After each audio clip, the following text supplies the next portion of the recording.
Hello, my name is Zach Garlett, and I am a student in social issues and computing. I will be presenting my presentation called Modern Battlegrounds Corporate America versus European Law. I'm going to start off by stating the problem in very general terms, very informal terms.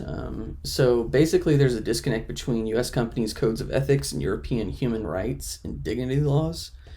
The U.S. wants lower level employees to have a way to be able to report unethical behavior anonymously so they can do so without fear of retaliation. I think we can all imagine, or we've even may experienced bringing up a problem at work and it not being well received, kind of a subtle hostility maybe if it was something that they would rather have ignored and not have brought up. Europe basically opposes this because it reminds them of back in World War II when neighbors would turn on each other and turn each other in for various perceived infractions, including religious affiliation. So I think both of these arguments are very good, and I can understand both points of view very easily. So, why did the U.S. companies adopt codes of conduct? So, codes of conduct are pretty new, relatively new standards in U.S. companies. They were also required by the New York Stock Exchange, so it was one of the requirements to be able to be listed on the New York Stock Exchange. Some companies have just like one generalized, page of standards, and others have many more pages.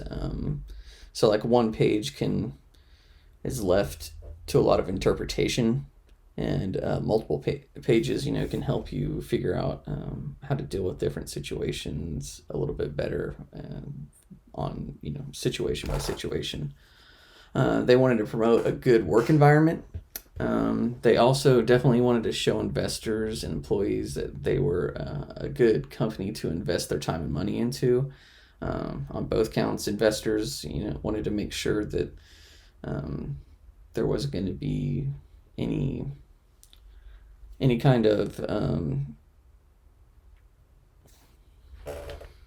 scandals that might pop up and affect the value of the company, and therefore they would lose money. Employees wanted to make sure that they wouldn't be caught up for the same reason, so they wouldn't lose their jobs, which is losing their money too. But they also, personally, definitely want to make sure that I'm working for a good company, that I'm not going to run into any bad situations, and I'm going to be more happy because of it. And but it is definitely worth noting that a lot of these companies put these in place just so they didn't have to deal with the government coming in and regulating them, so they could have a chance to have the first say, and if something came up, then they at least had a little bit of wiggle room there. So there's been more global scrutiny on corporate governance. During the 90s, companies started to spread out across the globe to make products cheaper and more efficient, or sometimes both. But often, sometimes these things would, when you made things more efficiently, they could come at the expense of people. People could get paid less. Their working conditions could be a lot worse because they didn't have the same rules and labor laws that the United States has. So there were scandals in Nike and Walmart, which were common knowledge. I think I'm a little bit older, but this was talked about quite a bit whenever I was a teenager. But these were in the 2000s and led to boycotts. My parents still kind of want to avoid Walmart because of it. This prompted many companies to come up with new standards so they could avoid boycotts, because this just made them lose money, made them look bad, and it was not a good long-term outlook for those companies. Earlier, the U.S. is one of their answers to this was making it where employees could basically whistleblow, and so they came up with anonymous hotline. you could call in. But this was kind of at odds with what Europe wanted to do, as stated before, whenever we stated the problem. So, kind of move on to a situation that happened in France with McDonald's. So, data protection in France, the CEAC, and I can't pronounce that, so I'm not going to try, which translates to the European Accumulator Company, proposed a system that would have anonymity on request and 4 categories for complaints: human resource issues, fraud or theft, accounting errors, behavior or ethical errors, and these issues would be sent to the company in question and would include the French General Counsel. So that's like a DA. And McDonald's made a very similar system for its French employees, for their employees in France.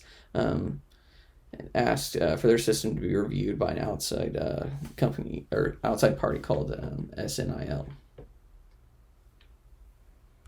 But McDonald's system was found to be in violation of French law. SNIL, Commission of National Information and Liberties, had objections for several reasons. The system made for organized denunciation. The hotlines could be used in such a way that an employee could not respond on time or at all, so there would be irreparable harm to the employee's reputation, or they could get fired. There was too great of a delay to notify the accused, which ties back to the second point. And the first point, to go in a little bit more, it's organized denunciation. So that could be like the people at the company could get together with those in question and come up with a story, basically. So that's definitely not a good way to do things. I had some similar challenges in Germany, which was also centered around a hotline required by the New York Stock Exchange. A court called Wuppertal, I hope I didn't butcher that, determined that certain guidelines were subject to right of co-determination, which means it doesn't require the consent of the Works Council. The Dusseldorf Regional Labor Court agreed on most of these points, but not all rulings that were told court. Happened in the early 2000s. But in response to that, a lot of things kept coming up. So there was a proposal in 2012 called the General Data Protection Regulation. It was proposed in the European Commission. It was negotiated until the spring of 2014. There was more negotiations and approval among 3 institutions. The regulation was published in the official journal, and there was a 2-year time period for where it could be implemented, and then the regulations were applied in May of 2018. But the GDPR is a law in the European Union that deals with data protection and privacy of citizens.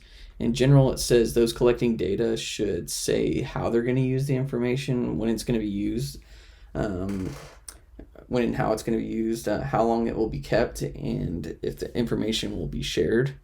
And there's some obvious exceptions when it comes to like legal issues, like criminal investigations or national security. Up a few important points in the GDPR. When data is being collected on an individual, they have right to access, so they can see that information. It's readily available. They have the right to erasure, which basically is request that information be deleted if it doesn't comply to the GDPR, but they have to do it within 30 days.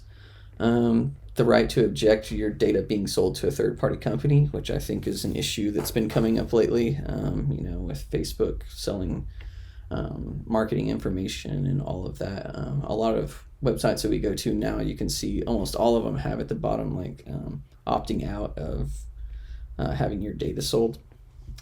And then again, there are some exceptions when about data being collected whenever it's for national security reasons or for criminal prosecution.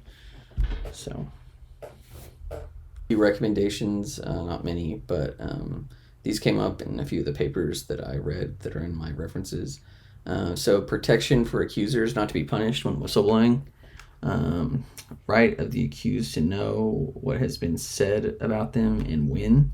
So let them know in a timely manner when an accusation has been posed against them. Right to due process for the accusers. So innocent until proven guilty. I know sometimes this isn't perfect, and there can be situations where maybe people get away with stuff, but I can't think of a better system. So I'm open to any good ideas for sure. And clear oversight of all these processes by a third party that has no, interest in the outcome at all, which can be hard to do, but those are my recommendations. Conclusion, I think we need to find a middle ground between both U.S. regulations and European laws. They have good arguments on both sides. I mean, good points for and against, and issues of these magnitude should be given great care and should seek input from various peoples and viewpoints, which in this situation is not hard to find. I definitely think, the burden of proof is bigger the larger the magnitude of the accusation. And again, that's not a perfect system, but I can't think of a better one. And we shouldn't have to fear retaliation when reporting bad behavior, but at the same time, we shouldn't take accusation as truth. Evidence should be pretty important. There should be due process and a right to know when an accusation's been leveled at you, and to keep things private until proven guilty.